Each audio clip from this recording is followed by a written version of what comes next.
All right, we'll just give a few more minutes for our new friends to join.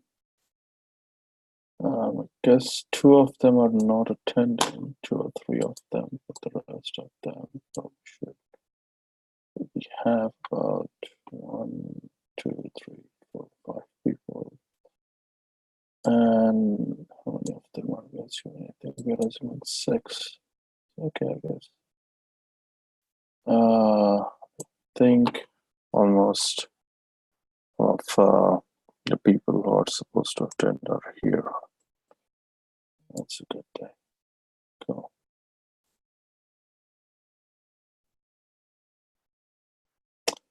Okay. So starting this week and for the next 3 months. By the way, for our new friends, welcome to this classes, to these lessons. Um, so just like to say a few things before we start. One of the key things we do in these lessons is learning by doing stuff yourself, right? So it's strictly not a transfer of information that we do here in these lessons. We approach a more mathematical approach, like so. Chess is very similar to maths in that sense. It's that you do not learn maths by studying it or by reading problems or by reading solutions of the problems, but you learn maths by solving the problems, by applying your brains on how to solve any given problem that's in front of you. And so we employ a similar technique here, which is uh, we set up key positions, like positions which are curated, researched by me, so that they're just challenging enough for you guys, but not so challenging that you lose interest. And then what we essentially do is that I ask you guys to think on the problem, think on the position, and give me your answer. Like what would you do if, say, in the given position, it is white to play, right? So, for example, stuff like that. Now, going forward for the next 3 months, I have chalked out a plan on what topics, concepts, and positions to study for all of you guys. And I think one of the key elements that uh, players at your level, like students at your level, should understand are some of the foundational tactical concepts. Okay. So we'll be, like focusing on one concept each lesson, and so ideally we'll go over like 10 concepts in the next 3 months, the the next 10 lessons. Having said that, if we get time, we'll do more. And also, I'd like to mix the typical end game studies that we have been doing till now. So with that, I start. So we have this position on the board. So this position is white to play. Okay. And the concept that we are going to study is called pinning. So we are going to study pinning today. What pin means, what pinning means, and how you can exploit if you see a similar situation in your game. Okay, so let's start with that. Like let's just delve right into it without any further delay. White to play. I want you guys to take 5 minutes to think on this. So for keeping your friends honest, what we do is that you can tell me the move you're gonna play or the variation that you're thinking in the chat box, right? So we have a chat here, and already someone has already sent me an answer to this. It's from Joe. In any case, so you can do the same thing. So you can send me the variation or the answers on the Zoom group chat if you find it. And I think this question looks easy one, so we'll give you like guys around 5 minutes. So take your time, but at the end of the 5 minutes, we are gonna delve right into the position.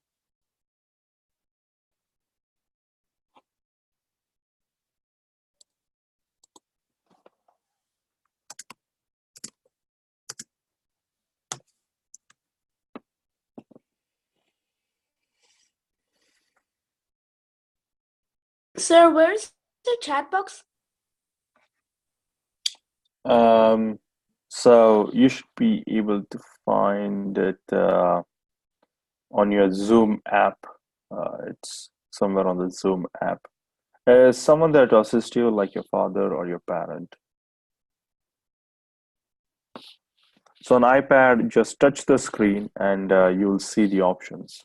So when you on iPad, when you touch the screen, a drop down will come, and on there is an option that says participants or chat or more. So you can just press more and check if there are any options there. But first, you have to touch the iPad. Hello, can you hear me? Yes, sir. Okay. I put my answer in the chat. Sure. I'll look at it. So for those of you who have put their answers, I'll answer to you privately. Just a note, don't publicize the answers. It can corrupt your friend, like the others who are thinking. So text it privately to me. That's the best way to share your answers. Okay, in any case, I think someone has put the answer on the chat box for everyone to see, and now everyone seems to agree with it.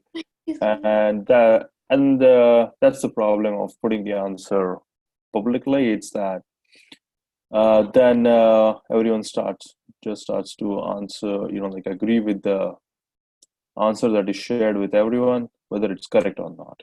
Now, incidentally, I think it's correct in this case, but like if we want to keep each other honest and if we want to have a sense of autonomy in these classes, let's try to. Mr. Kore, in the web chat, there is in the bottom screen send.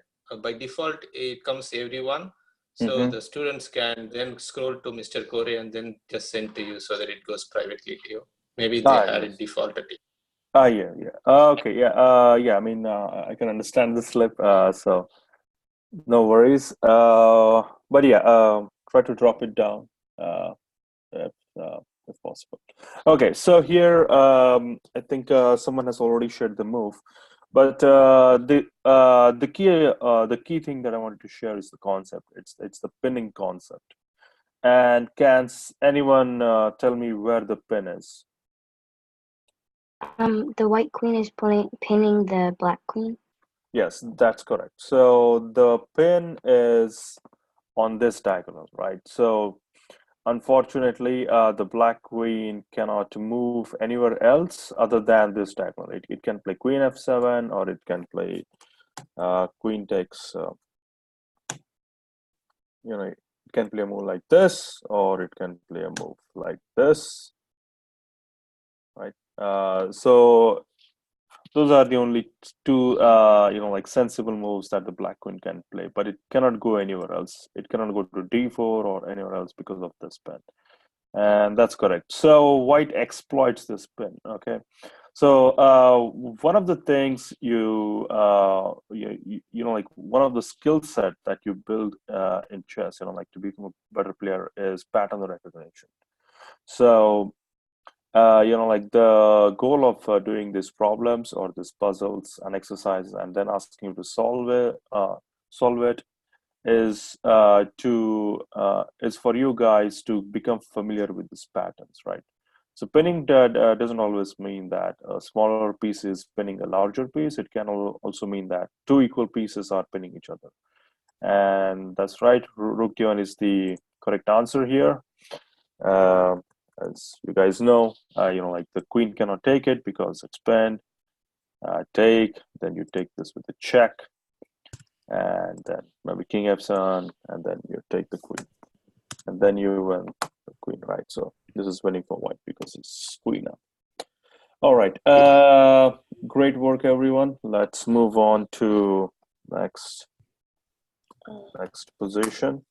So what we'll do is that we'll go over with a few positions like this, and the faster you do, the more positions we can solve today. Okay.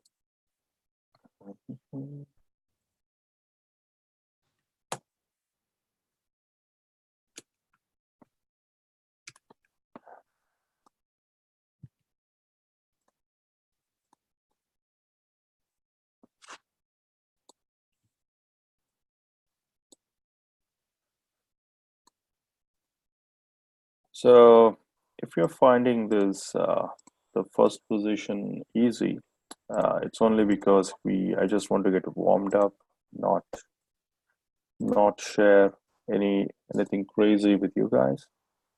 And as we go along our lessons, right? So as we go along this whole quarter for the next 3 months, as I understand what kind of level of students I'm dealing with, we can come up with I can come up with some harder problems, some more complicated positions for you guys to work on. Okay, so this is our position. Again, it's white to play. The first position, I think everyone found it very quickly. Now, again, this is white to play. Let's see what everyone does. Again, only 5 minutes.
Sir, can you hear me? I can hear you. And I've been chatting with students who have been posting their answers on chat. So Yeah. I think correct move is queen to h. hang on. So who's this? What's your name, kid? Archit sir? Okay. So do you have like a chat channel or something? Did you just join? No. Mine is Ramnath's iPad. Okay. So I think we are at the end of our 5 minutes, so we can start discussing variations. But son, if you have any variations to discuss, just we use the Zoom chat box for that. And we use that because we don't want our friends who are already thinking their own variations to get influenced by the moves you suggest, right? So Okay. I do this so that everyone has a chance to calculate and apply their own brains, right? So Yeah, I don't okay. everyone Sorry. copy each other's answer. It's fun. It happens. One thing I would say that so like for the new students is that this is new for you, so feel free to do mistakes. It's not a problem. We will just work through it together. Okay. So try to find that Zoom chat box. Um, okay. In any case, I think I have a few variations. Not a few variation. I have one variation from all of the students. Everyone is calculating the same thing. And let's take a look at it. Okay, so before we starting look at the variations, what are the pins in this position? Like what pins do we see in this position? So in the position, the queen, the knight is pinned by the queen. Okay, so the knight is pinned by the queen. So I guess this is one pin you're talking about. Yeah. Okay. Does anyone see a different pin? There's the knight pinned by the bishop. Okay, great. Yeah, so the knight is also pinned by the bishop. So we actually in this position, we have two pins. And this is an interesting scenario because usually with pins, what happens is that, like the piece that is pinning, if it moves, then the pin goes away. So for instance, if I play a move like say queen into c4, like say I want to take the pawn,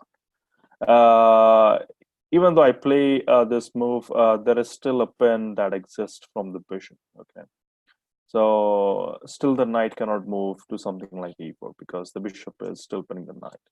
And the same goes for the bishop, right? So say if I want to play something like bishop d2, because I don't know, like this idea of fianchettoing the bishop looks interesting.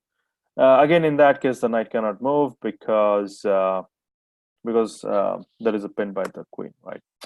But both of these moves do not really exploit the pin.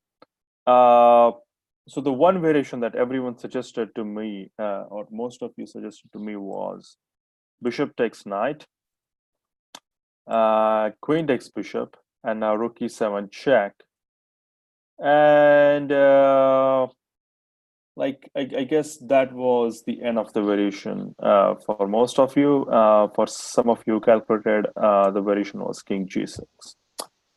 And I think about here we can take a pause in calculating the variation.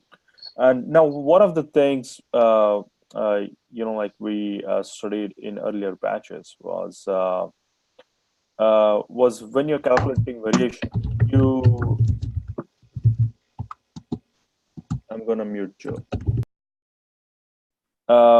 One of the things we do in calculating variations is that you calculate the variation, right? So there is a calculation aspect, and then there comes a stopping point. Like you cannot keep on calculating indefinitely. Like it's as humans, we are more stimulated by certain pattern recognition techniques and certain breakpoints, right?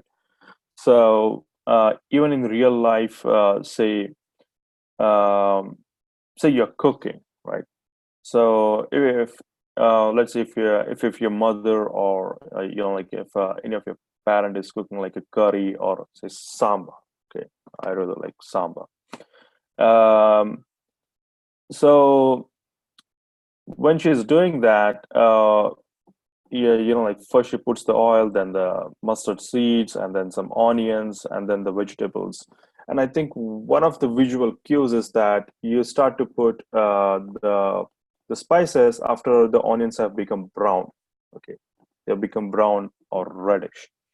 So similarly, like in chess, if you consider the one variation as a recipe, like what to do after this move or what to do after the position starts to look like this. That is the stopping point we talk about. I'd like to use someone from the earlier batch. Is Adip here? Adip or Arnav? Yeah. Okay, so it's Adip, right? So Adip, what's the process we do when we are calculating variation? So the first part is calculation. And when do we stop? Like, or what do we do after we stop the calculating the variations? Let's see if you can help out your friends.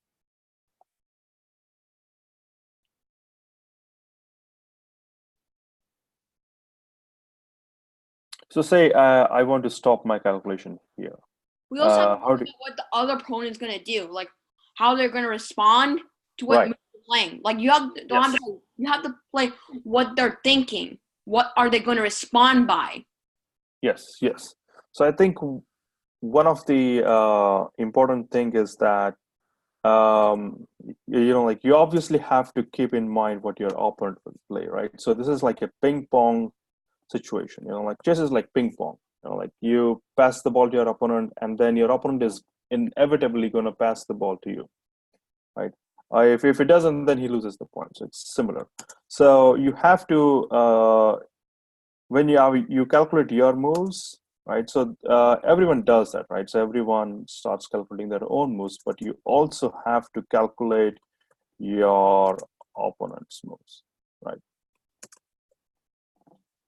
And like that's one of the like integral aspect of calculation. Like you cannot take out you just cannot calculate your opponent's moves and say I have good calculation skills. You have to calculate your opponent's moves. So your move, your opponent's move, your move, your opponent's moves. And the third thing here, actually it's the second thing. This is more like a bullet point. The second thing is that somewhere your calculation ends, or it has to end, right? So you cannot go on calculating indefinitely. Calculation has to end, and now you have like a set of moves. You have a set of candidate moves or alternatives, right? So you have a set of options. Now, how do you decide which option to take?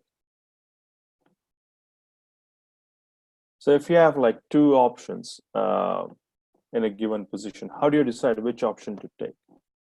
And this is more, like it seems simple, but this is one of the more harder questions that chess players struggle to answer, right? So where does your calculation end? And I think one good clue for you guys, like if you really want to decide how to end calculation, you can start by doing evaluation, right? So evaluation is the second component of calculation. Spelling correct, evaluation. Okay. So actually calculation on its own does not, like it doesn't work. So calculation and evaluation. And many people do not talk about this second part of this sentence, right? So everyone talks about calculation. You have to calculate well. You need good calculation skills. But that in and of itself is not the answer, because you can simply go on calculating till the end of time and there is no end to it. And as humans, we want to optimize our energy, our skills. So there should come a time when like you say, okay, I think I've calculated enough, and I want to see where this is headed, like where this variation is headed, and where I can stop and select my move. Because like whatever is right now on the board, it's just calculation. If you actually play this, then it's on the board. But before you play this, you have to start your calculations from this move, right? So from this position, you have to calculate variations in your head. Okay, you cannot play it on the board during the tournament game. If you play it on the board, then you missed your chance to improve your play. Okay, so this is all happening in your head, and you're calculating, and somewhere you want to decide whether you want to play the variation that starts with bishop into f6 check, right? So that's what you're trying to decide. You're trying to decide if I should play the variation that starts with bishop into f6 check. What is it?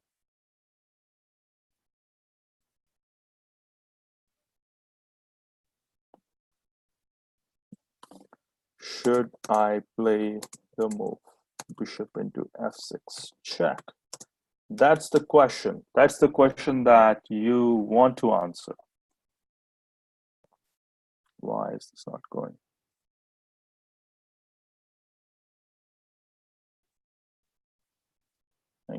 My software is not doing correctly.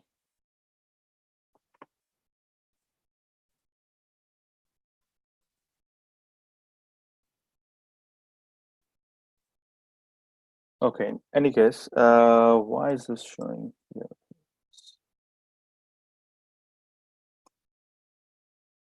Okay, cool.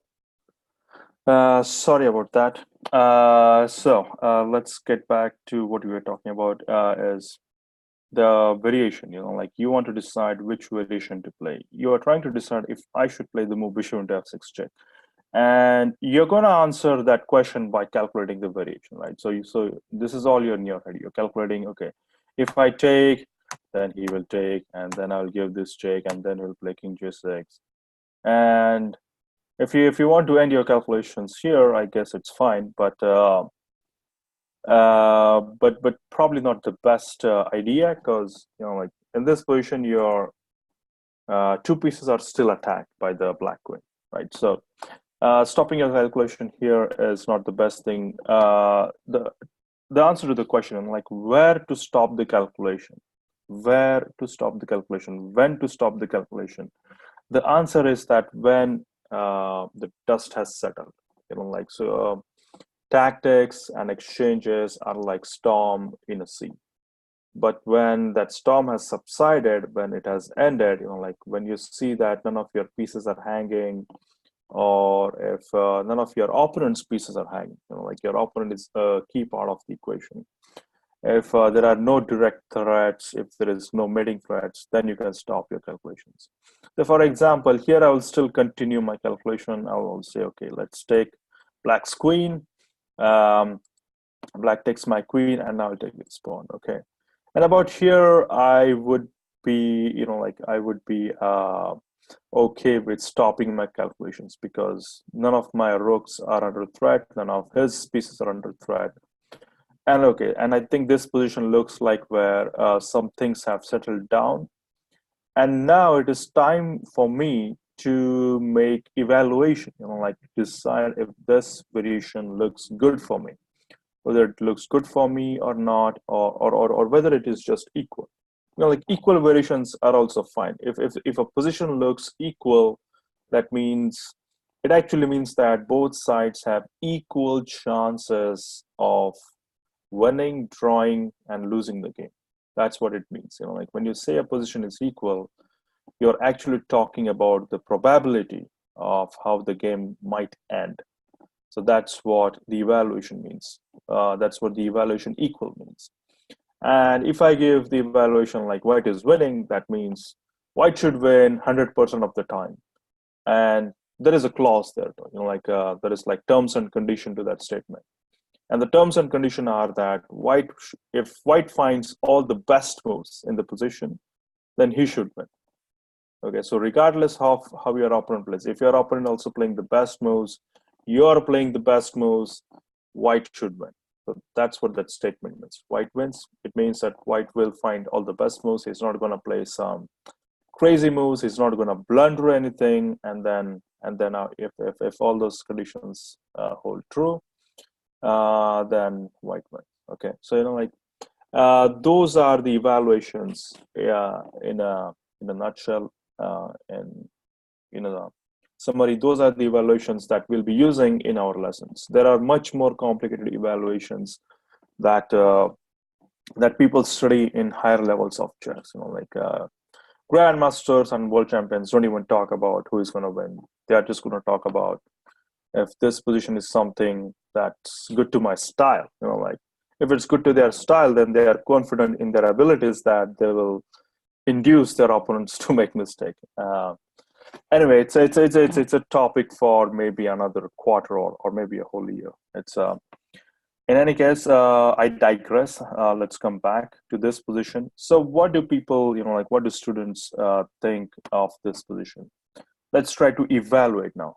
Okay, so people in batch one might be familiar with this technique of evaluating, but let's try it with some of our newer friends on, let's give them a chance to evaluate this position.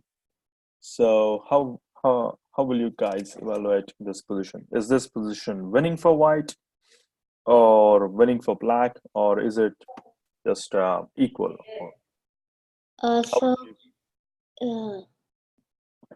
It's more like almost equal, Mm-hmm. but white can gain a little bit extra pieces, like more pawns, if white does rook to h6, and then if the king tries to defend a pawn, Mm-hmm. the d6 pawn, like if it moves to d7 or d5, Mm-hmm. then the rook might maybe the king will be worsened, like black's position is worse because black's king has to defend both pawns from the rook. Okay, I think that's a good observation. So coming back to the evaluation aspect of what you said, this is ready now, right? Yes. Okay. So you're saying it's equal, and okay, I mean, so now it's black to play, but if it was white to play, then white would probably give a check, give a check on h6, and then the king has to support the d6 pawn, and then maybe white can start harassing black's king. I think that's a good observation, and something and probably I'll also say that with regards to the evaluation, I do think this position is equal. Again, equal means equal chances for white black for winning, drawing, losing the game, right? So it's not like anyone is better. It's just it's equal. And the reason is that even though white has an extra, like a rook for a bishop, I think one of the material balances, we all know, is that rook is worth 5 points, whereas bishop is worth 3 points. That question can be debated, that statement can be debated, but for now, let's assume that's true. Rook is 5 and bishop is 3. That's the simplest way to evaluate the position. But then black also has this extra pawns, right? So white has 3 pawns, which is like, okay, the 5 plus 3. But then how many pawns does the black has? 1, 2, 3, 4, 5. And so it goes reverse. So it's like 8 points for 8 points, right? So that's the simplest way to evaluate a position. And for now, let's just assume that's true, and I think it is. But like when we start studying completed middle games, we will discover that things aren't that simple always. Like it's not just the number of pawns or the rook versus bishop thing. Sometimes it's the activity of a piece, but we will probably study that next quarter. Bit complicated topic. Any case, anyway, so for now this position is equal. Okay, so I will just assume, I will just give it an evaluation of equal. Okay, so this is equal. And then let's go back to the original position. So starting with this position, if you play bishop into f6, I think white is entering into an equal position. That's how I'll put it. I have a position. This is Adip, right? Yeah. Okay, so where? From the start or at the end? Like, yeah, just at the start. Okay. So rook e8 to e1 to e8. Okay. All right. Okay. So someone here wants to give it another shot. But Adip, can I just finish my thought there? I thought you were finished. Okay. Okay. Just 1 minute.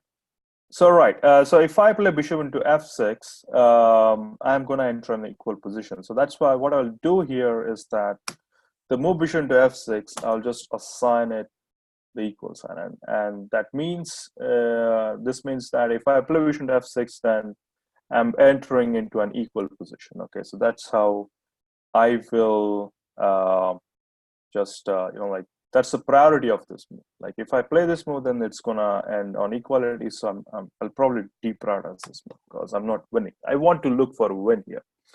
Now let's try to look at the move that our friend Adip has mentioned. So Adip, we will go with the same technique, like method that we have done so far, which is white move, black move, white move, black move. That's what a variation is, right? And then I want your evaluation at the end of it. Okay, so let's start with rook e8. How about we do it blindfold without moving pieces? You there, Adip? Yeah. Okay, so let's start. So you're saying rook e8, what move will black play? Then black plays. So then black will play. Mm-hmm.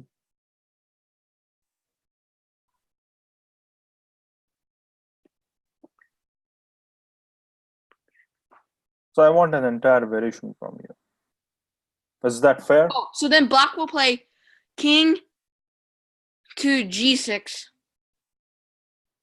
Okay, and then what will white play? White will play rook to d8 to capture the queen. Because if it moves the queen, it lets white to make a checkmate. So right. Okay, so rook e8. The plan is like right here. If he captures it, then he checkmates. If he tries to capture. Oh, hang on. So you're saying that if he captures it, then there is checkmate. How? So basically, king moves to f6. Hang on. Those moves. I don't see those moves. So first move, white plays rook. Oh wait, never mind. But like, so it's a coming on even position because he can't move his knight because if he does, he's gonna be in check, and he can't. Oh, okay. Yeah, but I just want you to say the moves. I just want you to give me the variation here. So if the first move is rook e8, one variation is black plays king g6, which I think is not the best move because black then just loses his queen, right? But let's say rook e8, he takes the rook on e8 by queen into e8. Then what? I have an idea, to continue his variation. Okay. So when the rook goes to e8, the queen is forced to capture, or else the rook will take the queen. Yes, that's correct. So the queen will capture it. I guess that's. And then what that does is it removes the protection of the knight. So then the queen can take the pinned knight. Okay. And then the king is in check. Wait. So okay, queen takes the knight check, and then what will black play? The king under check. The king might try to move to the corner. Okay, which square? Tell me the move. H8. The king might try to move to h8. I don't think the king can go to h8 because it will. Oh yeah. Check. It can go to h8. G8 then. Okay, it goes to g8 and then. Uh,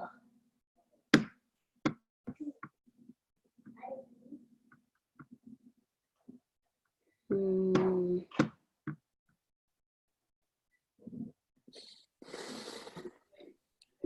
Like maybe like I was just doing that to try to go for a material advantage. Okay, So- so are you saying you want to stop your calculation here? Yep. And okay, so if you stop your calculation here, then what's your evaluation?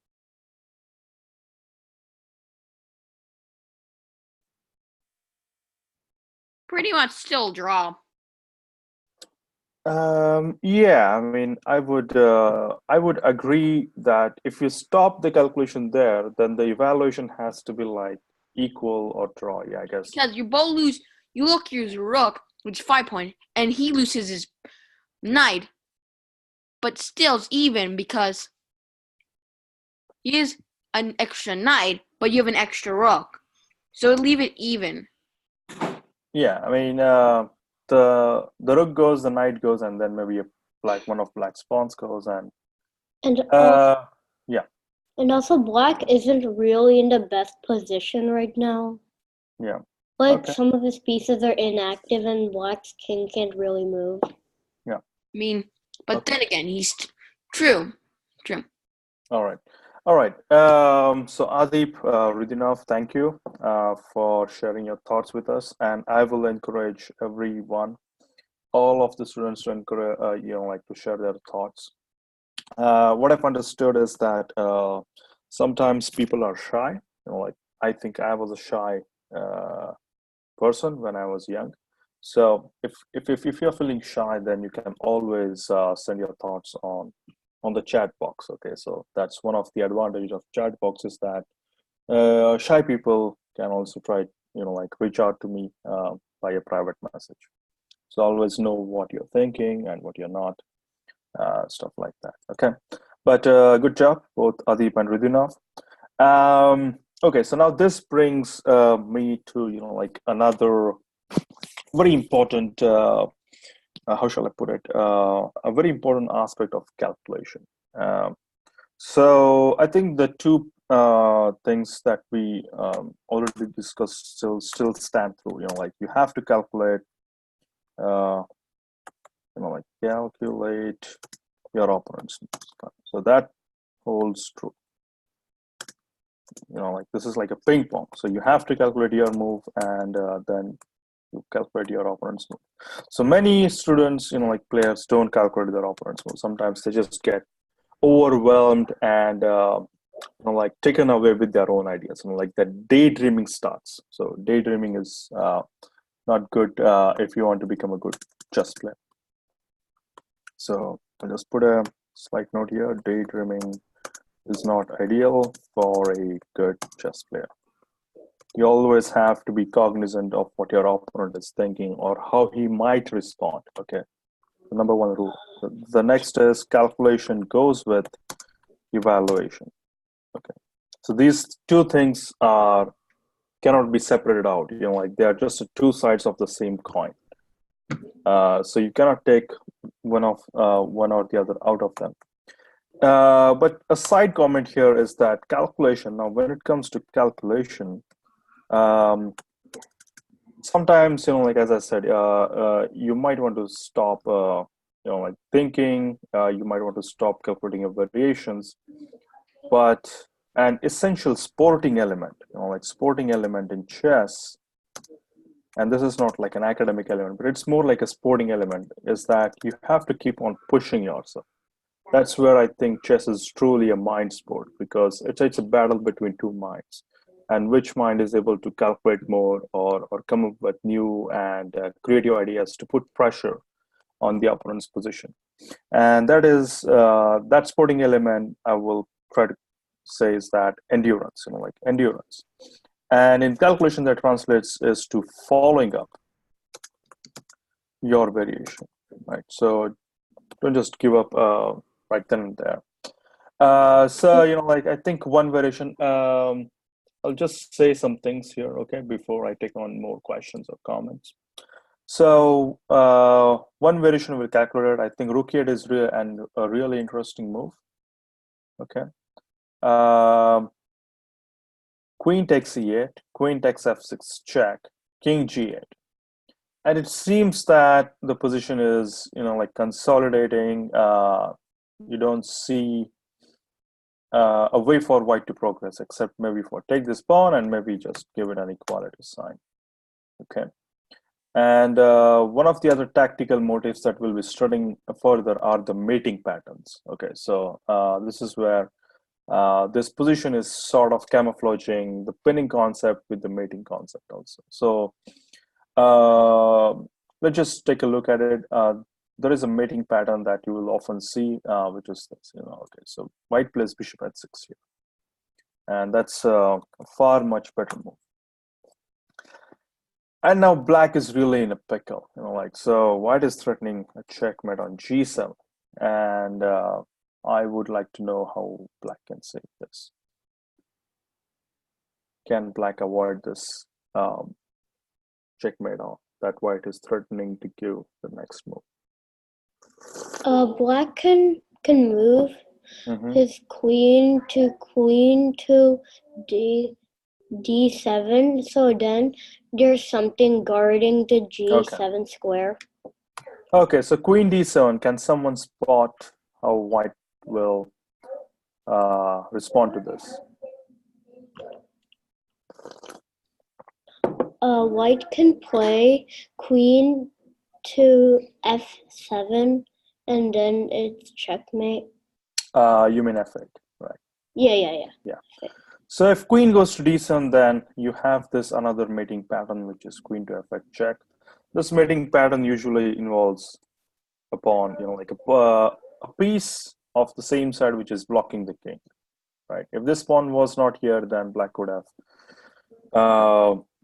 escaped from the mate, but one of his own pieces is coming in way. So that's why there is this checkmate. Anything else? So I was like, Already now, how about we give someone else a chance? I think you did good work here, so okay. Good job. Hello? Yes. Who's this? Yeah, this is Ramnath's iPad. That's a very strange name, buddy. What's your real name? Archit Sai Ramnath.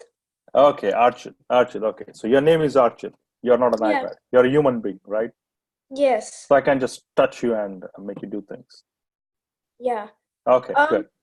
I think what I would recommend is queen to f7. Okay, so what Archit is saying is that queen f7, and now you want to protect both of these squares, right? Yeah. Yeah, okay. So I think queen f7 is a better move. Anyone know how they, how they would like to proceed as white?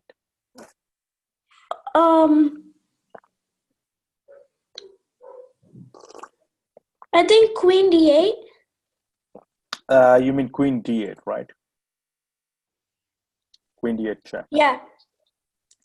Yeah, so queen f7 is met by queen d8 check. No, black cannot really go anywhere. And he has to sacrifice his queen on either on e8 or f8. In both cases, it's a checkmate. Right, again, white wins. Yeah, the hash signs means it's checkmate. So,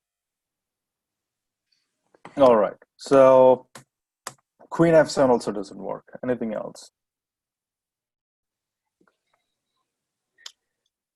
Can black save the checkmate?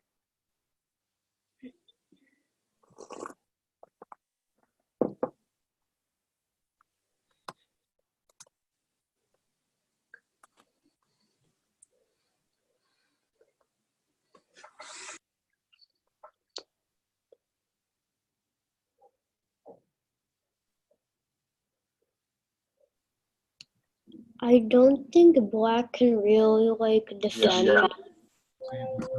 Yeah.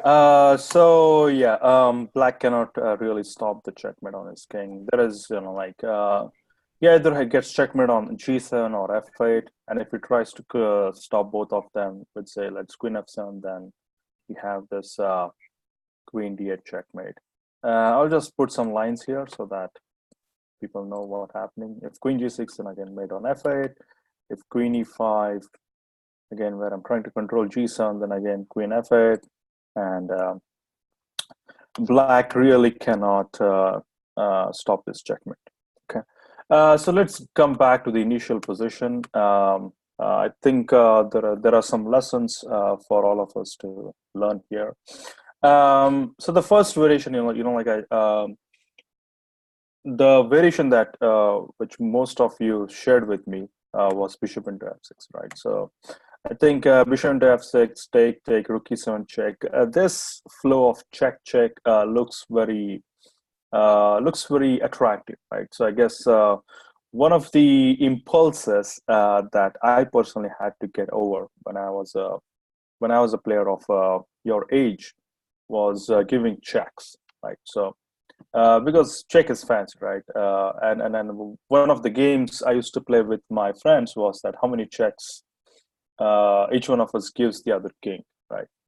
The player who gives the more number of checks to his friend's king wins the game.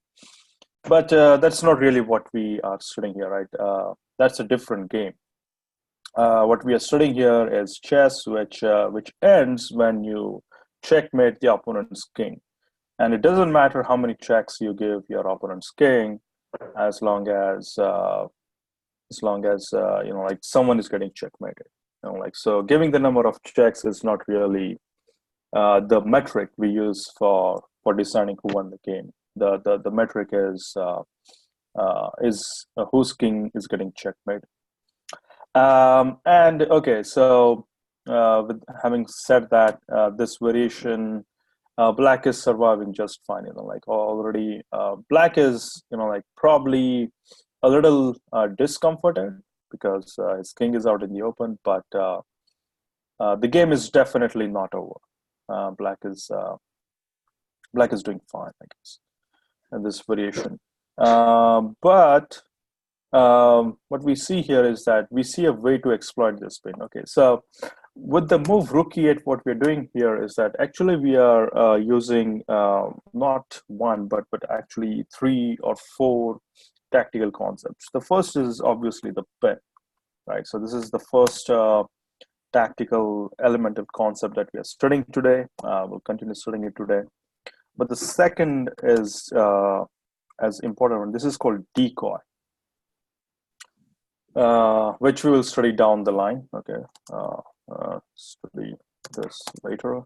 And what decoy means is that like, so the knight on f6, it's protected by the queen, and decoy means we are removing the protection of the knight. Remove the protection.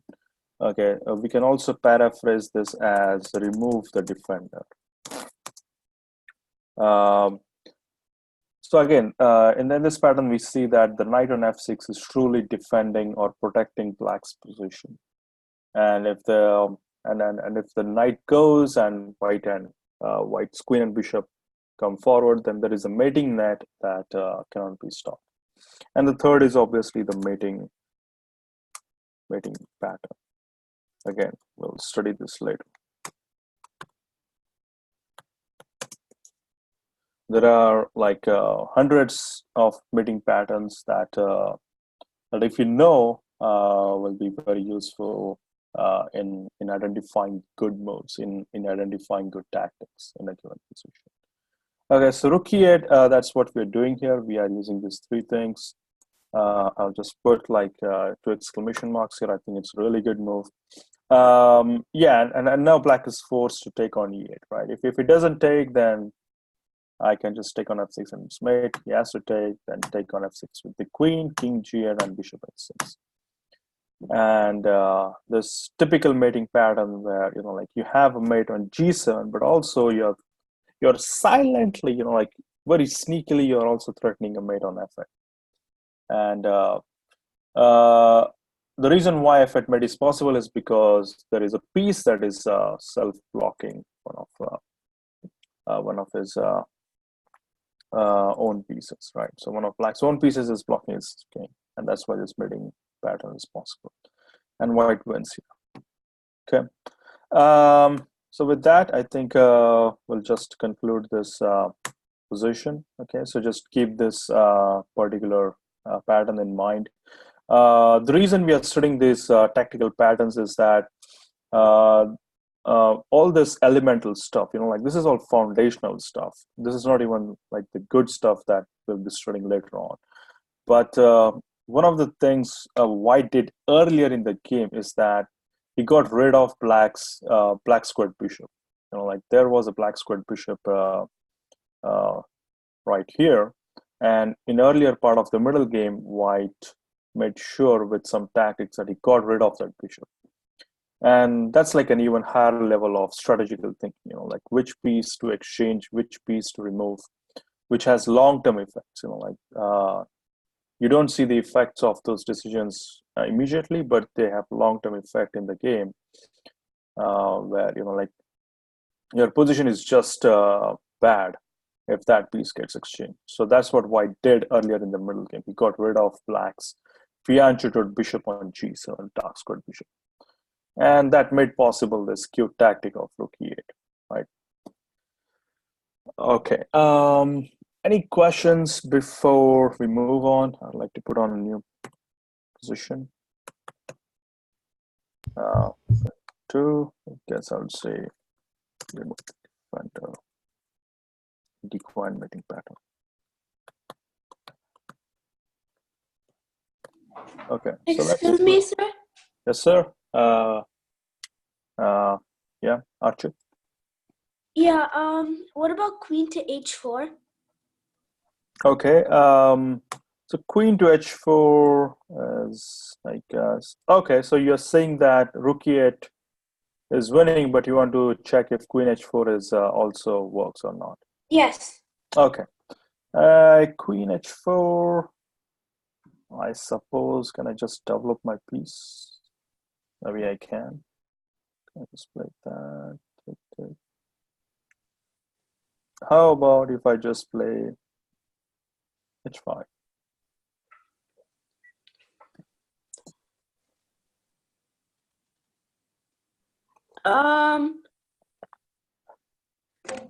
White. So White can take the pawn. Mm-hmm. Like the pawn on h5. But since the knight is pinned, if the knight takes the queen, then the bishop will also take the queen, and then it's like still an equal balance, or like ahead one pawn. Yeah. So like again, I guess queen h4 does not spoil anything, but like again, calculation means we're deciding between two or more options. Okay, so we have two options. One option is where I can win a pawn, or I can go to an endgame, right? So I can win a pawn, or I can go to endgame. And the second option is where I can just checkmate. Which of these two options will you take? Okay. No, I mean I'm asking. Like I don't want you to just believe what I say, but if you truly have a question, let's go through it. Right. So in the first option, I see a checkmate like in 3 moves. Like rook e8, he has to take. There is no other alternative. Take. He has to go to king g8, bishop h6, and this is checkmate. Like the game is finished. So when I want to select between this option and the option where say, okay, if queen h4, h5, and I guess White can take a pawn, but between these two options, which would you prefer? I'm honestly asking. What would be your preference? The checkmate or the pawn? Like the option is between checkmate or the pawn. Let me be even more, a bit more simple. Yeah, I would check the checkmate, but I was just thinking. Right. Yeah. It's good to think. So what I will say here is that it's good to think and come up with alternatives, right? So that's the first part of calculation. So that's the reason, like why we always say, like calculation and evaluation. Calculation and then evaluation. They go hand in hand. Calculation, evaluation, calculation, evaluation, calculation, evaluation. And evaluation basically means is that the variation that you have calculated, now you want to decide if you want, if that's beneficial for you and the degree of it, how much beneficial that variation is to you. So I admire that you're thinking about queen h4. Okay, I think queen h4 is a move worth looking into, but like say black plays h5, and now what's the evaluation? I think the evaluation probably is around equal or maybe plus equal. Okay, let's give white slight advantage. But now the option is between checkmate and a pawn, right? So it's a slightly better position and a checkmate. And then the then the answer becomes clear. So what we are doing essentially is that we are breaking down the problem into a smaller problem or into an easier problem.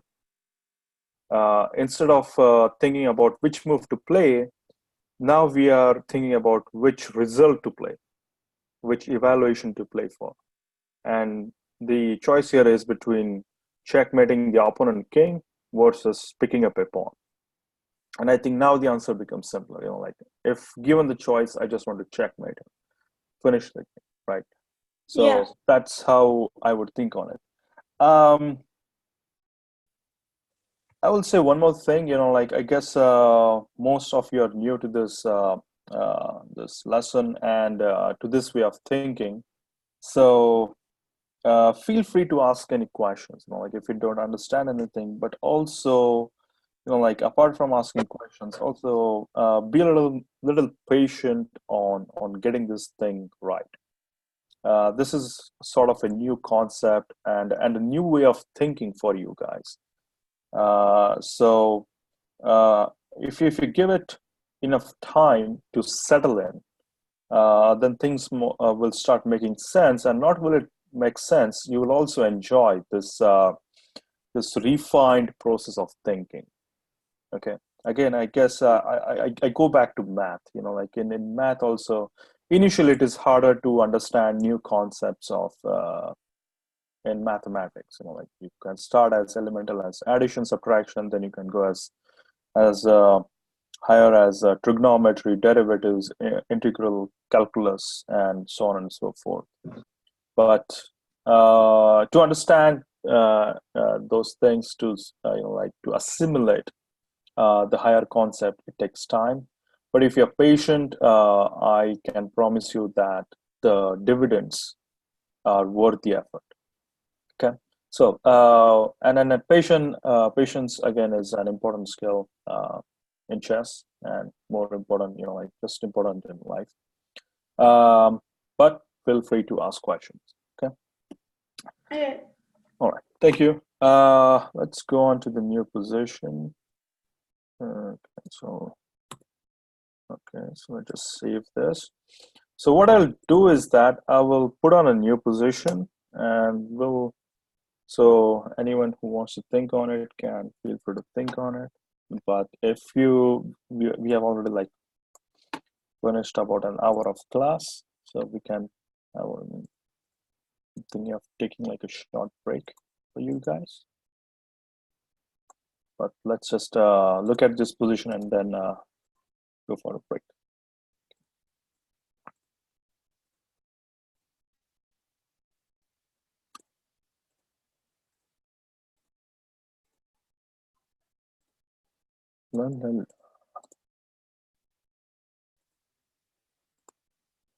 Okay, so what do we see in this position?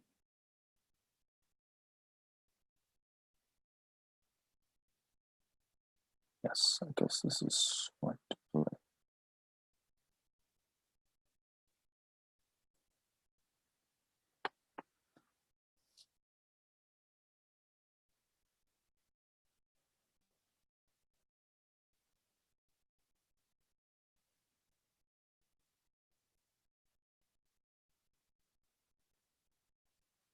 All right, I guess again this is white to play.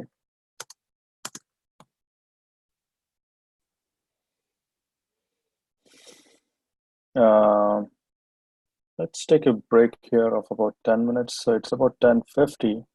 We can come back at 11 a.m. If any of you guys want to take like a break, like go to restroom, come back, or just stretch your legs, feel free to do that. If any one of you wants to just think on this position, they're free to do that.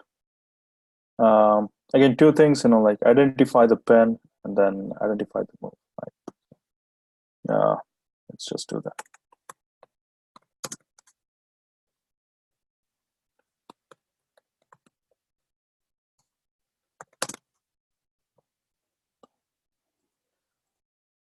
Okay, so I'm gonna just switch off my camera. I'll see you guys in 10 minutes, in another 7 minutes, okay? Okay. Okay. Okay.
All right. I hope you guys are back. And the break was okay. All right, so just a simple position on the board. What can white play here? Let's just identify the pen or the potential pen. We see this. We see in this position.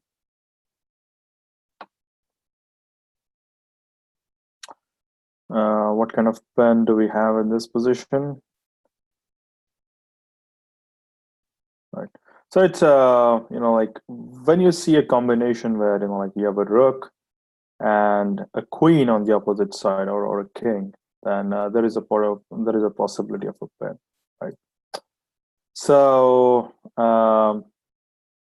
in the given position, white is a piece down. So sometimes spin is not just strictly for winning a game, but sometimes it's just for bringing equality to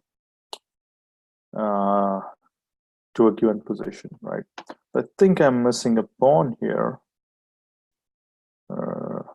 Yeah, white already also has this pawn.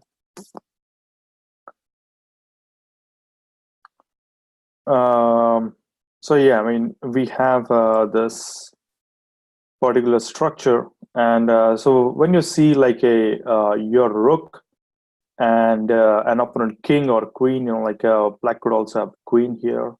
If you see a situation like that, a pattern like that, no matter how many pawns or pieces you have in front of it, you should be on the lookout. You should be on the lookout if you can exploit a pin on that file.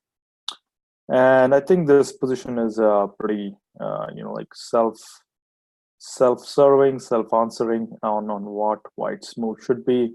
So right now, white is a piece down. Ideally, if he recovers the piece, then the position can be more equal, or he can reestablish equilibrium.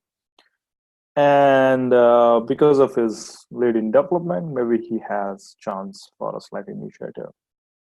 So I guess the answer in this position is pretty simple. Can anyone upload for it? Yeah. C4, as Anushka has said, yeah, there is C4 is the right move. And if black takes, then you take the rook. If you can take the knight, and then there is you have recovered back the piece, and again you still again have this pen. White can play something like rook d4, and again then try to get this pawn on d6, stuff like that. And if the knight goes back to something like e7, that's one way. Then you can play c5, and now you can see that there is this pen which is getting exploited. Now white will regain his piece and also have his initiative. All right. So I'm getting a phone call. Let me just silence it. All right, sorry about that. So c5, and then white has, I would say, initiative. Right. Look into d5. Again, white has some slight lead in development. Okay, development advantage. This is a different type of evaluation. Okay, so a slightly simple position. And regain material. Let's put a slightly interesting position for you guys.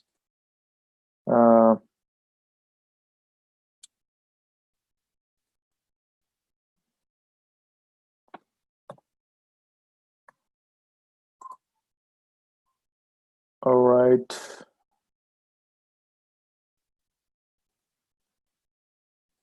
Again, if someone is finding these positions to be too easy, I don't think they should find these positions too difficult, but if they are, let me know. But if you're finding it too easy, the reason is that I just don't want to give anything, like start with very complicated positions on our day one.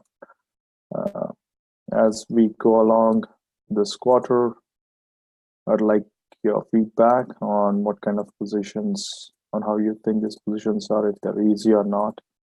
If they're easy, then we can escalate the difficulty level of the problems. If they're not, then I think we're doing good. Okay, so white to play in this position. Identify the pen, or see how you can, or white can exploit the pen. White to play. So take about 3 minutes, and then I'd like to see your answers.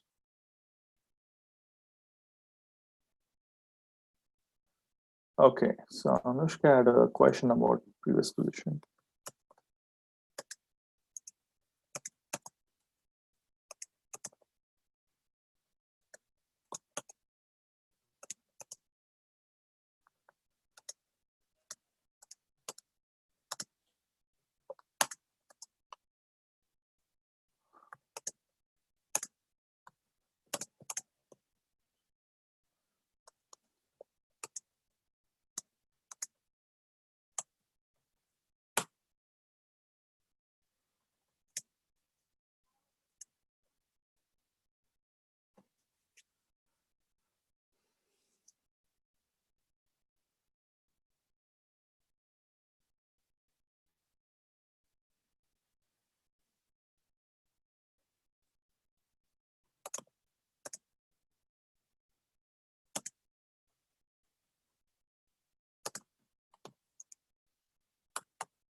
Okay, 2 more minutes.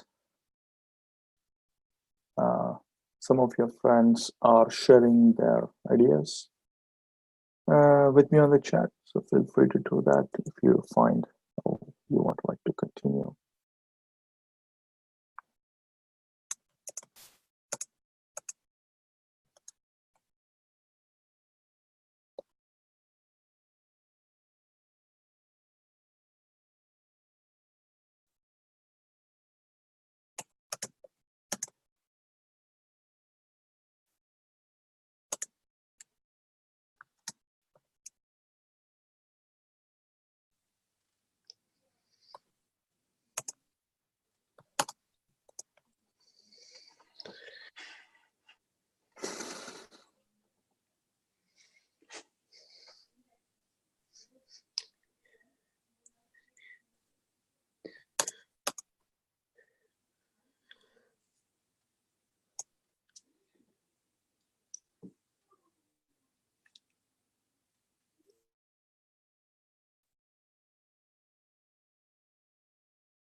Okay.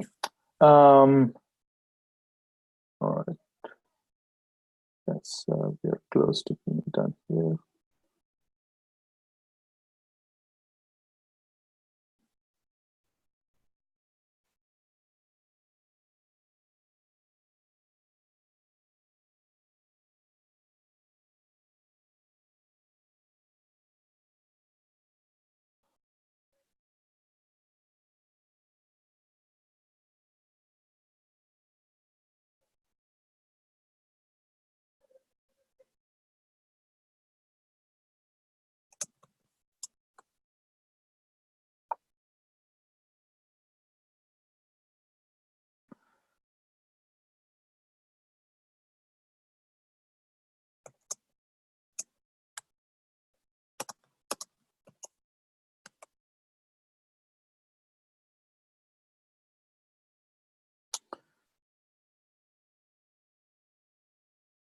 Okay, so let's take a look at this position. Before we take a look on how white should proceed, I'd like to, get some, uh, uh, tell some things to you guys. In the chat box, what is happening right now is that some of you are just telling me the moves, right? So you're telling me just white's move and then stopping there.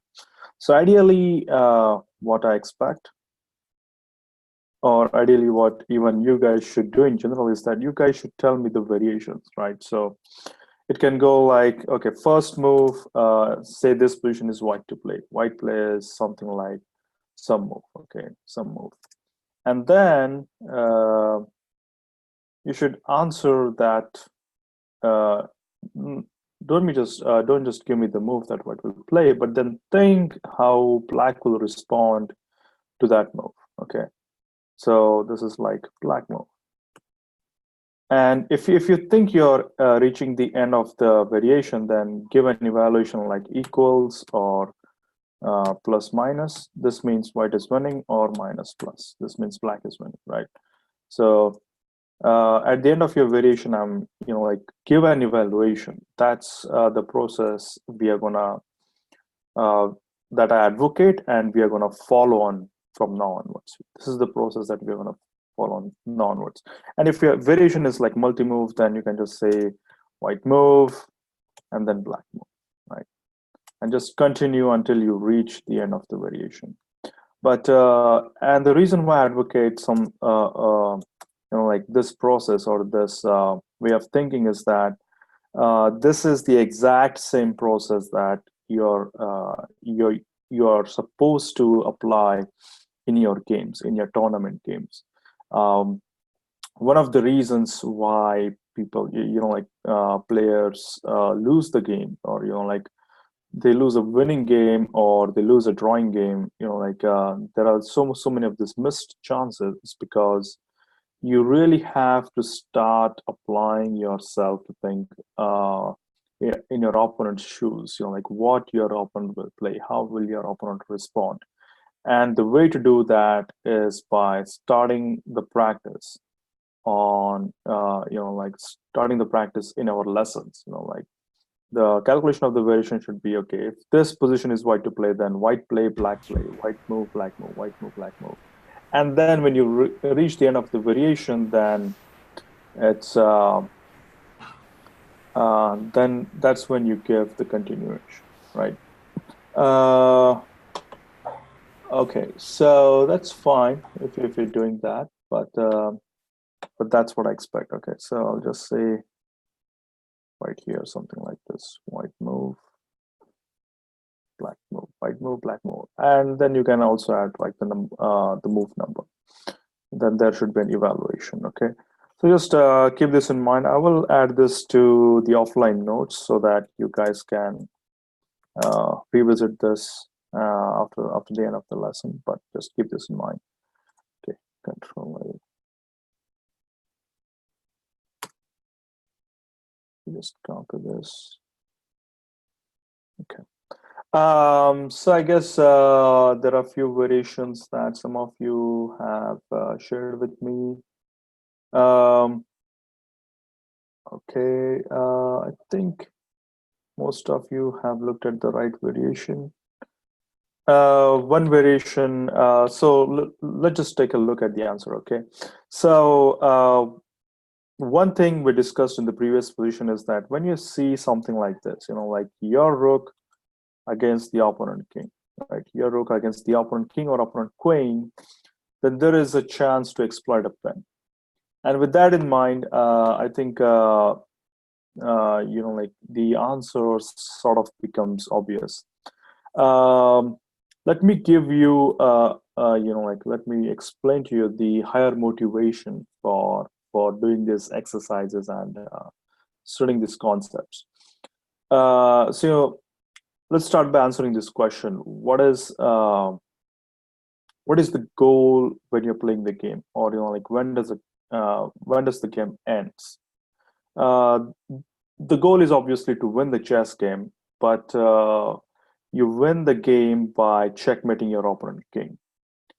Now, that's easier said than done. Okay, so like you want to checkmate your opponent king, but during the course of a game, you go through these various stages. Like you cannot just go and checkmate your opponent king. That's the end goal. But there are these intermediary goals that you go through. And one of the key intermediary goals is, like before you reach the stage where you checkmate your opponent king, the intermediary goal, like one of the principles you apply is gaining material, like increasing the material advantage. So as you guys might have already done in most of your games, is that you're trying to capture your opponent's pieces. And I think that's the right approach. You want to increase the material advantage, okay? So increasing material advantage is one of the intermediary goals before you checkmate your opponent's king, right? So this is one of the ways to win the game, right? And this is one of the most common way to win the game. So increasing material advantage means you're capturing your opponent's knight, bishop, pawns, stuff like that. So if you have an extra pawn than your opponent, then you have a material advantage. If you have an extra knight or a bishop, then that's a much bigger material advantage. If you have a queen up, right, so that means you're sure to win the game. So all these tactical concepts, like where we are starting with the pin, these concepts are there to increase the material advantage or reduce the material disadvantage. So in the previous position, what we saw was white was a piece down, but by using the pin concept, he is reducing the material disadvantage he had. He's equalizing material. In this position, what we are going to see is that how white can increase his material advantage. Okay, so the way to do that, and I think most of you have figured out, is first white plays bishop into e5.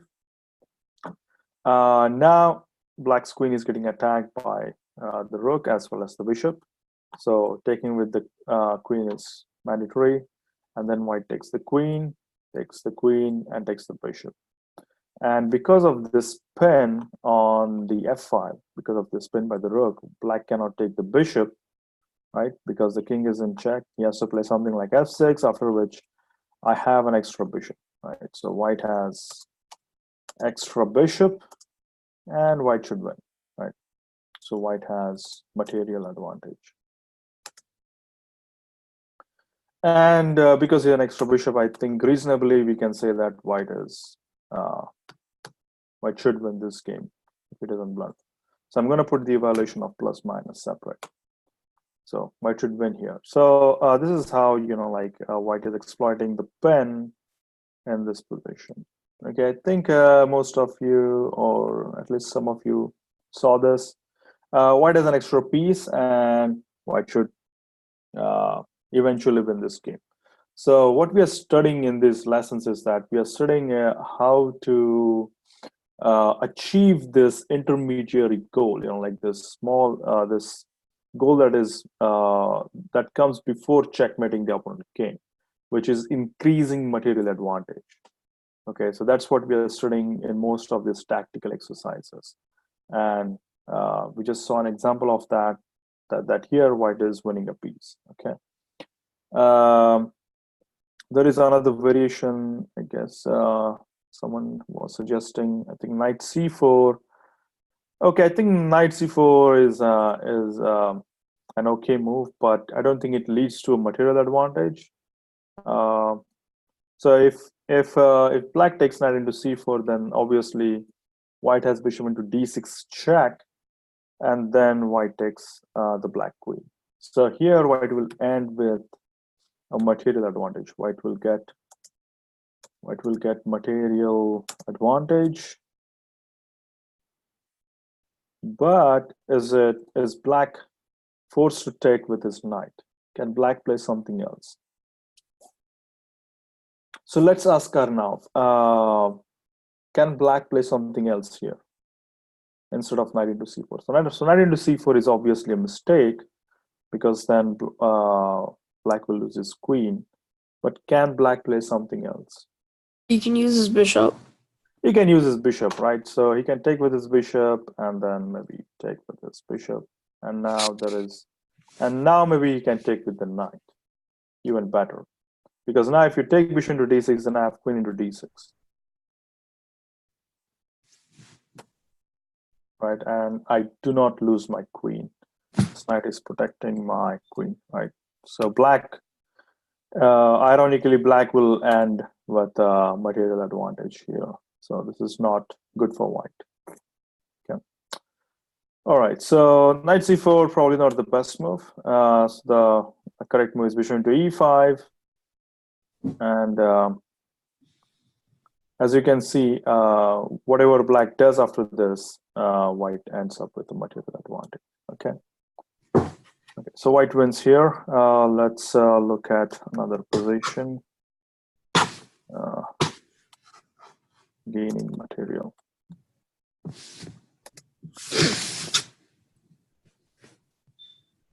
Okay, let's start with a new position. Let's see another position. This position is going to be interesting. Probably a little bit harder than the previous position. So let's see if you guys can find the solution to this position. And then bishop here, king is on g8. And then here the queen here, here.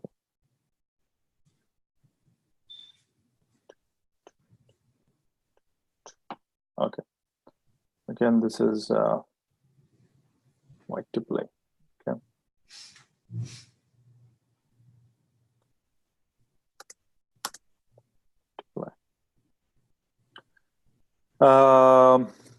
Yeah, so this position is white to play.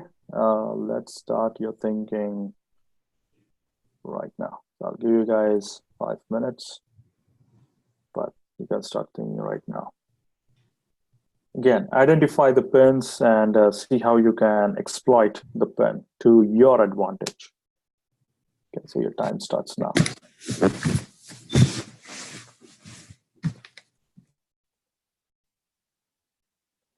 Five minutes.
Again, if you have variations, then feel free to engage me in a chat. But take your time to think on this.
Okay, one more minute. And then let's see if you guys have anything to say.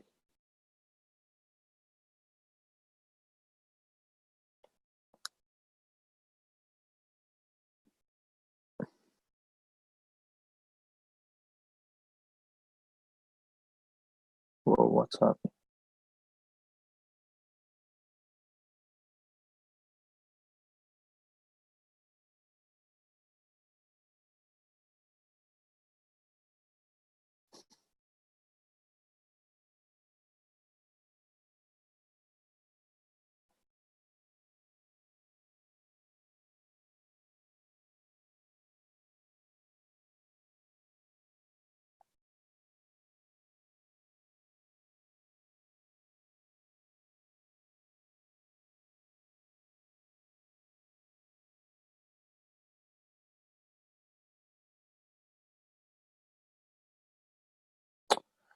All right, let's open up the discussion.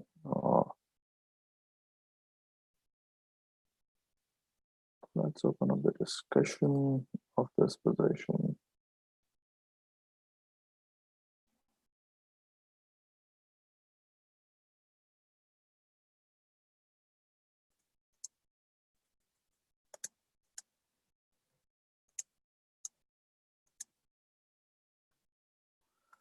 Okay, anyone has got any suggestions on how white should continue? Your answers. So, I mean, let me be a little more precise when I say it's white to play.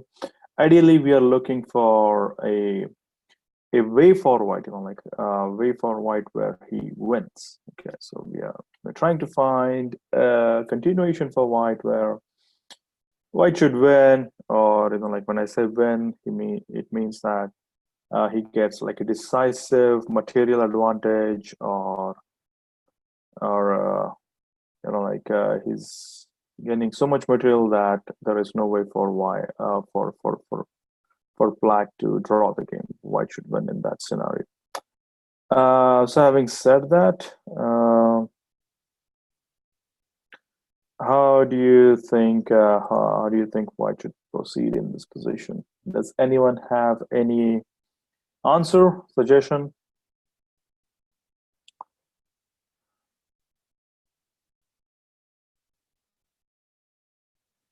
Okay. Probably not. Yes, I think this position is a little more complex than our earlier positions. But I think that's a good thing. That gives me sort of an idea of what positions you guys find easy and what positions you guys find complicated, so that I can select. This allows me to select positions accordingly for our future lessons. Okay. So this is white to play. Let's start with some observations. Can anyone tell us, like the pins in this position? What pin do you see in this position? Is there a pin? I think that's an easier question to answer. Is there a pin in this position that white has?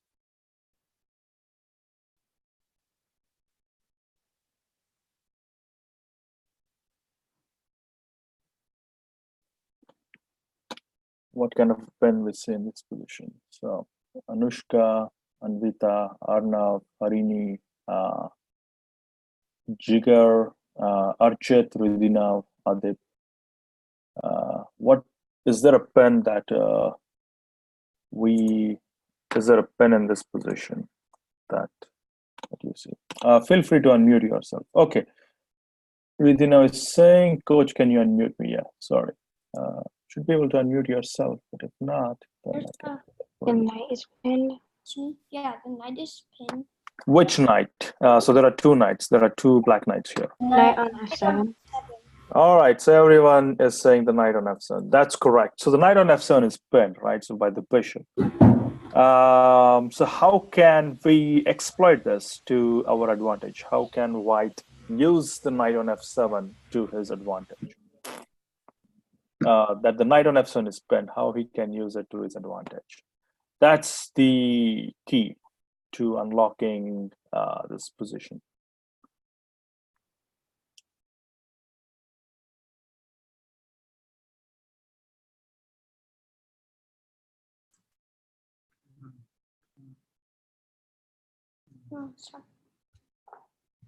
Knight on f7 is pinned. So how you can use this? How you can use the fact that the knight on f7 is pinned to white's advantage.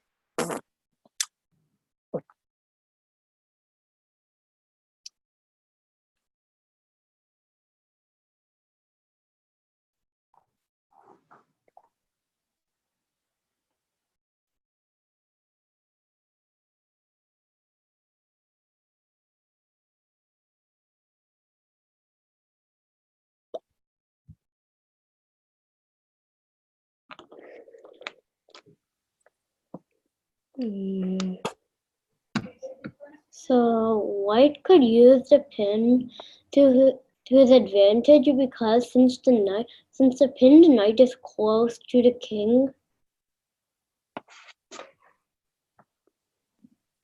Yeah, I mean that's answering why, but the question is how, not why. Because the only thing that's blocking the rooks from being able to attack the pinned knight is the other black knight. So we have to get rid of it somehow. Okay, so what Ridhina is saying is that if this knight on f4 was not there, then the rooks could attack this knight. Okay, so that's one observation. So the other knight is creating problems for the rooks. I guess that's a good observation. So that's one observation. Let me add another observation. Okay, so let me just modify this position and take this pawn out. So let's say this pawn is not present. The pawn on e5 is not present. Now how can white continue if the pawn on e5 is not there? If the pawn on e5 is not there, then the knight doesn't have like any protection. So then the rook can. Is it black's turn or white's turn?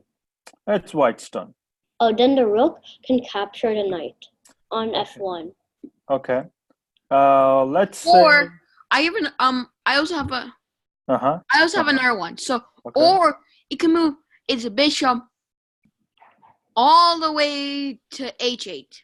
Whoa, okay. So Adip is saying something very interesting. He just wants to move the bishop all the way to h8. Okay, so let me just modify this. Like if there was no pawn. Position. Like, let me just take this pawn out of the picture. Okay. And now, what Adip is saying that if this pawn is not here, okay, obviously, I think one obvious answer is that white can take this knight. Which is what Ridhina says. But what Adip G7 you mean or H8? I'm sorry? H8, right? So what Adip is saying that he wants to take the bishop all the way to h8. And now what's your threat, Adip? So because the knight can't capture the bishop because the bishop is on that line, so he can't really defend it. Okay, so what he cannot defend? What is white's threat now?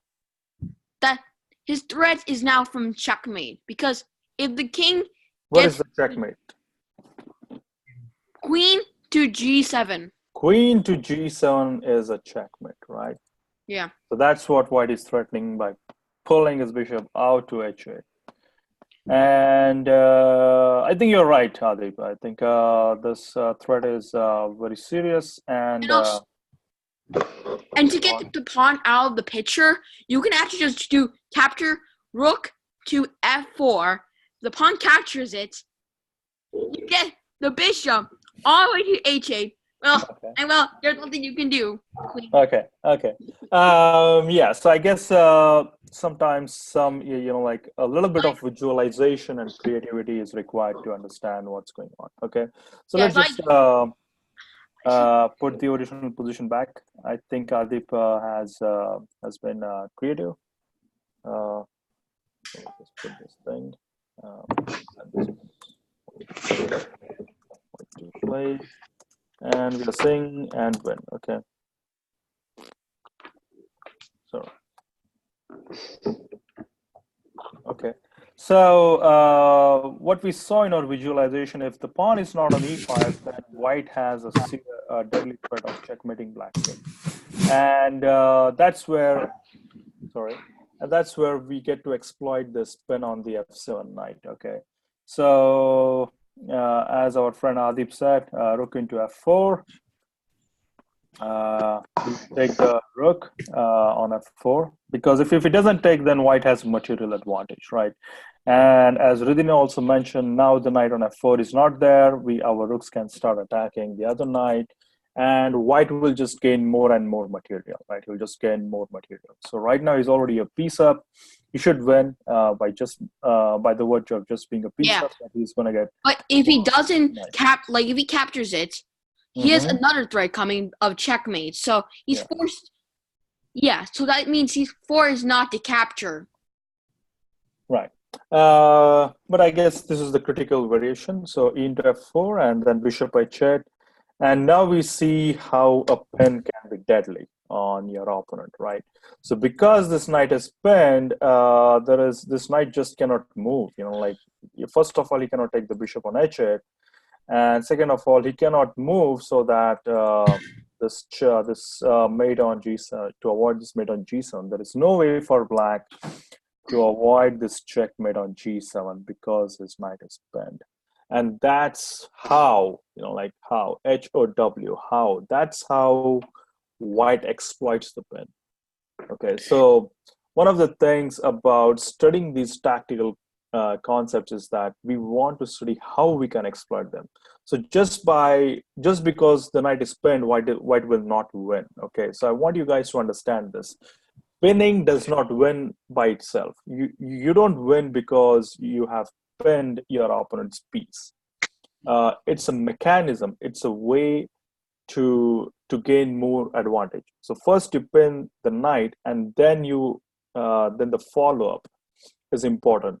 The way you exploit that pin is important. So if you exploit the pin, then only you win, or you get material advantage, or you get a winning position. But for that, you have to exploit that pin. You have to exploit that particular tactical, concept. So because the knight is pinned, I can use that to get some mating threats, like we did a few positions ago. And yeah, for bishop h8, it's a hard move to see, but if you see it, then you can see the obviousness of it. Bishop h8, and now black cannot save the checkmate on g7. Right. And as I said before, because if the opponent was smart, he won't do the he won't capture the rook. So then you have the material advantage, which also gives white advantage. So he basically has 6 points advantage from this. Yes, if black does not take the rook, then white has material advantage. I think it's a big material advantage, right? And white should win. Yeah. White should win. Right. And our friend Ridhina, as he said, now after the knight on f4 is gone, white's rooks can start attacking the knight on f7. Okay, so essentially white is winning. And also you could just move your rook to f2, and that means you also pin the knight. Yes. And he can't respond, because then if he rook captures the knight, and then the rook captures it, then the other rook captures it, and then the queen captures and the bishop. So capture. I'm a very strong guy. I ate everything from black, right? Okay. Yeah. Okay. we get the picture. Okay, so good job. So again, I want you guys to remember this particular pattern, which is this one, right? So this is again another mating pattern that White is exploiting. Excuse me? Yes, who's this? Archit. Okay. So one position ago, on the chat box, I sent him a message to the answer and the explanation. I just asking, did you see it? Okay, so you mean in the previous position? Yeah. Okay, so let's just look at it. So it's for the previous position, right? Yeah. Okay. Any question for this position? Like we can. Well, I also had like another way that black can like try to defend, but is also a losing position. Yeah. Like, let's stick to like this position for now. Okay. Oh wait, never mind. Never mind.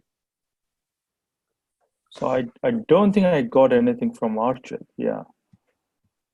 This is Ramnath's iPad, right? So yeah, I didn't get any chat message. Sorry, buddy. I didn't get that message. I'm looking at all the history and I didn't get that message. Oh, okay. Okay, so how about this? So if you have a question, what we can do is that just email me that that question and that position. I'll be uploading all these positions to Google Drive. So what you can do is that you can look at that position, look at the notes, and send me a question on my email. How does that sound? Okay. Right. Thank you. And then for the record, anyone can do that. Okay, so feel free to do that. Anyway, so in the interest of moving forward, I'll just save this and we'll take a look at one last position before signing off for the weekend. Okay, let's just save this. Then 5 again mating pattern. And what we are doing here is it's also again another decoy, but removing the obstacle. Remove obstacle. The obstacle was e5 pawn, right?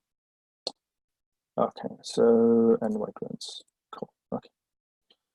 Now one last position for the pen.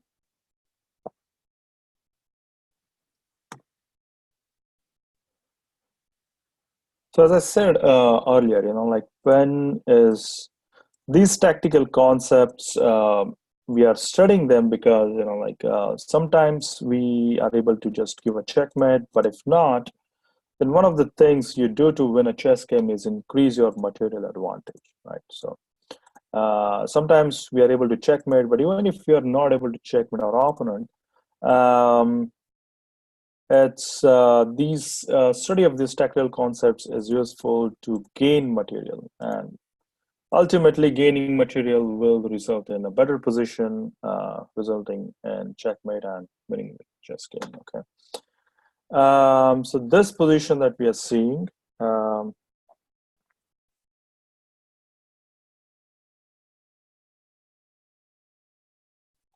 this position that we're looking at, it's again we can try to do a few things, maybe do a checkmate or win material. Okay, so a slightly easier position than the earlier ones, but let's take another 5 minutes to work on this. If you have any variations to share, feel free to send it to me on chat.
Okay, 1 more minute.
All right, so let's open up this session.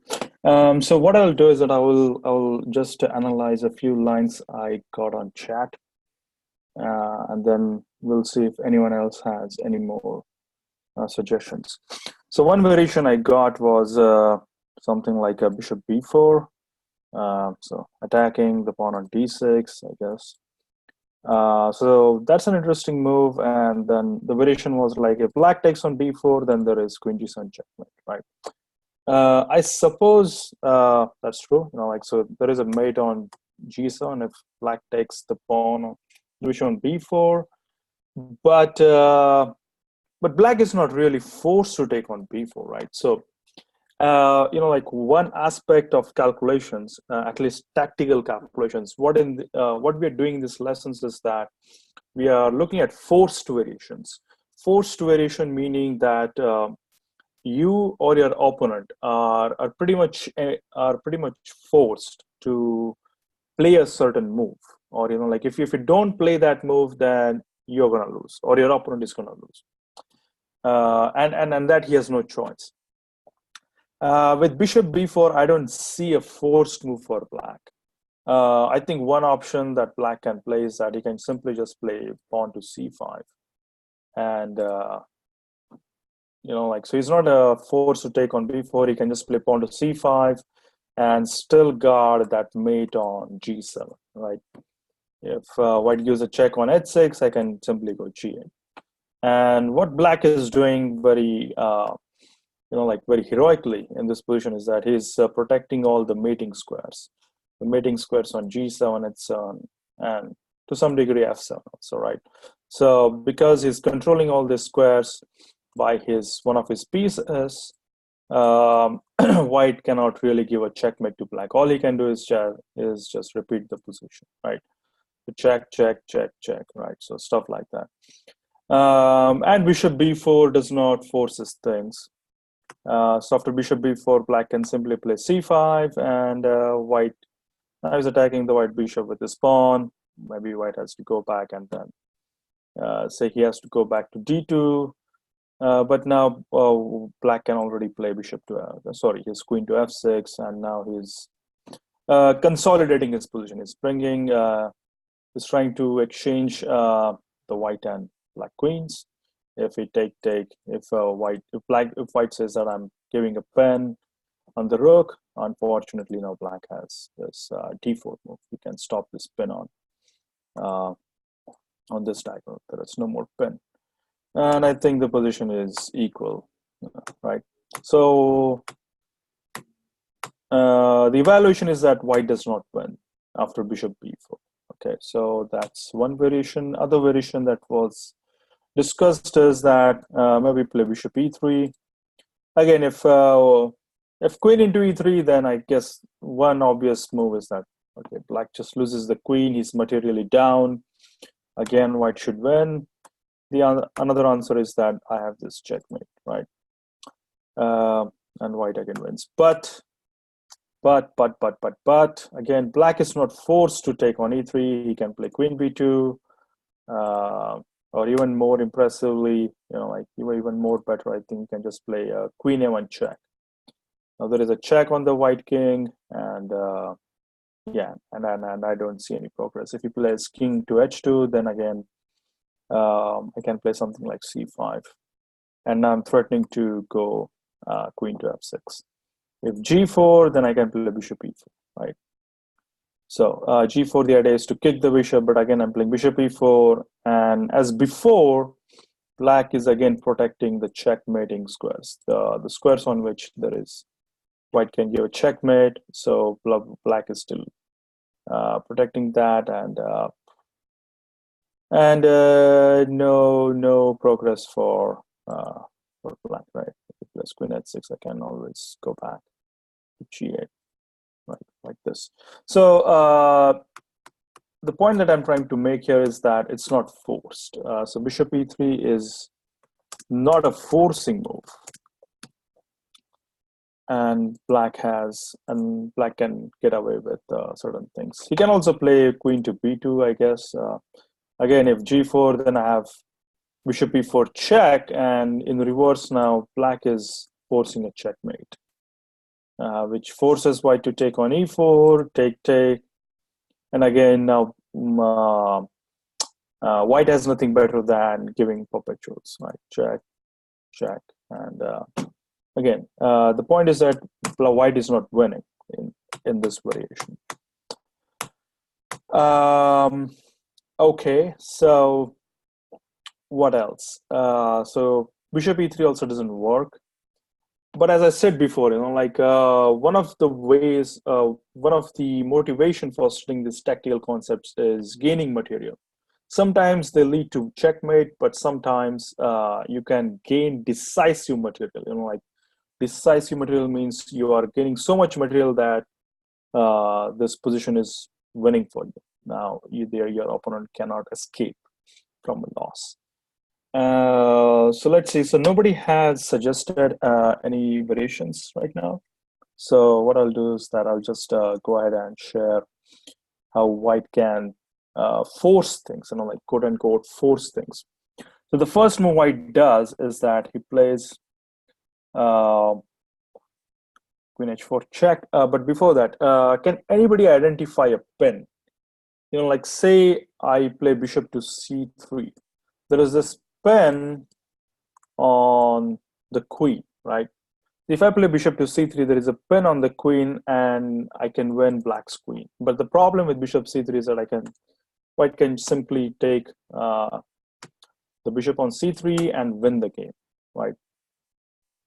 But that gives us a clue, like this pin gives us a clue as to what white should play, how white should continue. So what white does is that first he gives a check on h4. So queen h4 check, black's move is pretty much forced, right? What is he going to play? If he plays bishop to h7, then there is just checkmate. And the only other move he has in this position is king to g8. So king g8, now white plays queen g3 check. Again, if he plays bishop g6, take and checkmate. If he plays queen g7, then take and checkmate, right? So both of these two moves doesn't work. He has to play king to h8. And now we come to the pin that we were looking for. Now with this queen h4 and queen g3 check, what white has done is that he has protected the critical square on c3 with his queen. And now he plays bishop c3, thus winning the queen. So, right, so white pins the black queen and gets material advantage, right? So I guess all of us can agree on the fact that if white takes black's queen, white should win, right? And this is how white exploits the pin in this position. So one thing to note here is that the pin was not present when we started to look at this position, right? So the pin was not present in the starting position. But what we saw in this position was that the end result, like the evaluation, the point where we stop the calculation, at that point, white uses the pen to win material. So that is this check. King g8 is forced. Check, again, king h8 is forced. And now there is a pin. So the pin is at the end of the solution, not at the start of the puzzle. But this is how white uses a pen to win material. All right, so I guess we are almost out of time. What I will do is that I will upload all of these positions on Drive for you guys to take a look at. I hope today we got to see like a very interesting tactical concept, the pin. And I'll also put some homework, homework which basically positions which use the pin or where you have to find the pin. So in this position, we had to find the pin, right? So the pin did not existed at the start. And both of these ways, like either you find the pin or you identify the pin, but the pin is what is leading to the advantage, or what is leading to the win for white. It's not the puzzle, the exercise. Okay.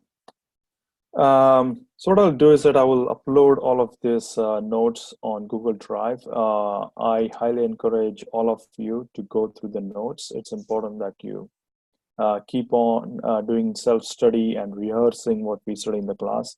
And then I'll also give a few positions where essentially you have to do the same thing what we did today in the class. You either have to identify the pin and understand how to exploit it, or you find a way to enforce a pin, right? So these two things will be common.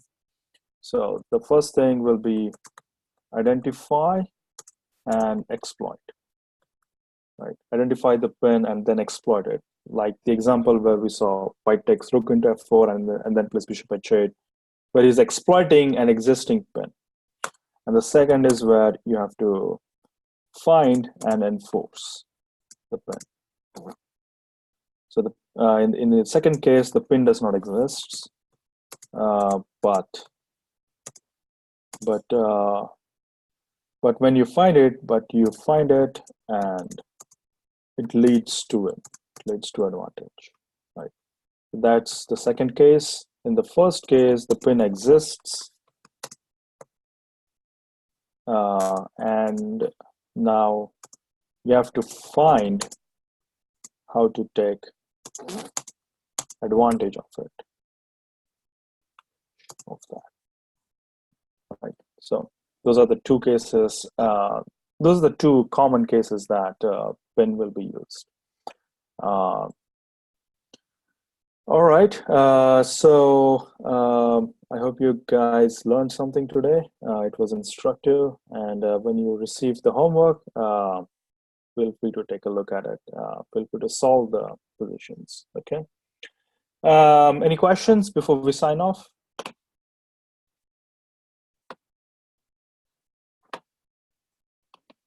All right, have a good weekend, and I'll see you next week. Bye-bye. Have a nice day. Have a nice day. Bye. Bye. Thank you. Bye and thank you. Bye. Bye.